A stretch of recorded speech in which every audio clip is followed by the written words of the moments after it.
Manger. Depuis la nuit des temps, se nourrir est une des préoccupations premières de notre espèce.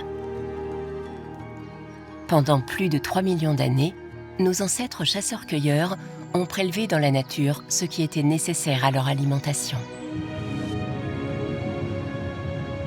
Mais il y a 10 000 ans, l'apparition de l'agriculture et de l'élevage va totalement transformer notre mode de subsistance et provoquer une révolution qui va bouleverser notre histoire. Une nouvelle ère va s'ouvrir pour l'humanité, celle du néolithique.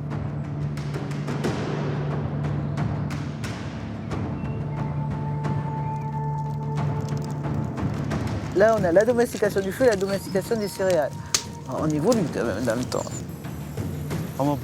Il a été démontré qu'ici, il y avait eu domestication et consommation de moutons, de chèvres, de cochons ou encore d'autres espèces comme les chevaux. Depuis 10 ans, de nouvelles fouilles archéologiques et les progrès des techniques de recherche et d'analyse ont permis de développer et d'affiner la connaissance des comportements de nos ancêtres en matière d'alimentation. Avec nos méthodes, on arrive à voir les traces de lait qui sont dans des tessons qui ont des millénaires. Grâce à ces recherches, les scientifiques ont émis de nouvelles hypothèses sur les liens entre alimentation et évolution anatomique, cognitive et sociale. Avec le néolithique, il y a un appauvrissement considérable de la richesse de l'alimentation. Quand on regarde les squelettes, on voit des signes d'anémie. L'alimentation, c'est quand même un des fondements de la biologie des êtres vivants de façon générale. Il y a une énorme pression de sélection sur ce paramètre.